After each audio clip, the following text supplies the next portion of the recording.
ভারতীয় জনতা পার্টি আসলে একটি অত্যন্ত নিকৃষ্ট মানের দল এবং তারা মহিলাদেরকে সম্মান দিতে, সুরক্ষা দিতে, নিরাপত্তা দিতে ব্যর্থ। এর আগেও আমরা দেখেছি যে বিজেপির লিডাররা ধর্ষকদেরকে মালা পরিয়ে বরণ করে, তাদেরকে স্বাগত জানায় এবং তারা যে মহিলাদেরকে মানুষ মনে করেন না, জিনিস মনে করেন এবং মহিলাদেরকে বাড়ির পাপোশ মনে করেন, সেটা নানান ক্ষেত্রে আমরা বুঝেছি। আমি শুনলাম ভারতীয় জনতা পার্টির একজন স্টেট কমিটির সদস্য কালীপদ সেনগুপ্ত ওনার নাম, উনি একটি প্রকাশ্য সভামঞ্চ থেকে স্বামীদের জন্য এই নিদান দিচ্ছেন যে মা বোনেরা বা তাদের স্ত্রীরা যদি লক্ষ্মীর ভান্ডারের টাকা পেয়ে মমতা বন্দ্যোপাধ্যায়কে ভোট দিতে বেরোন তাহলে তাদেরকে যেন ঘর বন্ধ করে আটকে দেওয়া হয়।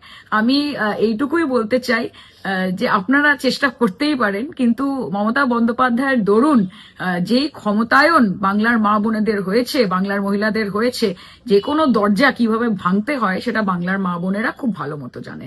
আপনারা এইসব আবোল তাবোল কথা বলে বাংলার মা বোনেদেরকে আপনাদের প্রতি আরো বিমুখ করে দিচ্ছেন। যখনই কোনো রকমের ইলেকশন আসে তখন আপনাদের উত্তরপ্রদেশ, মধ্যপ্রদেশ, রাজস্থান, হরিয়ানা, ছত্তিশগড়, মধ্যপ্রদেশ থেকে শুরু করে বম্বে, এই নানান জায়গাতে আপনারা লাটকি বেহনা, করোড়পতি ভাবি, লাখপতি দিদি, আরবপতি চাচি এসব ভাওতা দেন এবং ইলেকশন জিতে যাওয়ার পরে আপনাদের টিকিটুকু দেখা যায় না। মমতা বন্দ্যোপাধ্যায় কথা দিয়ে কথা রাখেন, লক্ষ্মীর ভান্ডার দেবেন বলেছিলেন, লক্ষ্মীর ভান্ডার দিয়েছেন এবং আগামী দিনও মমতা বন্দ্যোপাধ্যায় বাংলার মা বোনেদের পাশে থাকবে এবং সেই কারণেই দলে দলে বেঁধে জোট মা বোনেরা দেবে মমতা বন্দ্যোপাধ্যায়কে vote.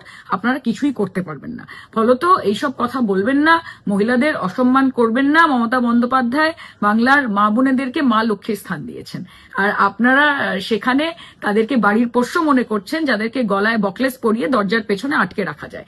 You should be ashamed of yourself এবং আমরা এটা নিন্দা করি। মমতা বন্দ্যোপাধ্যায় বাংলার মা বোনেদের মনে আছে।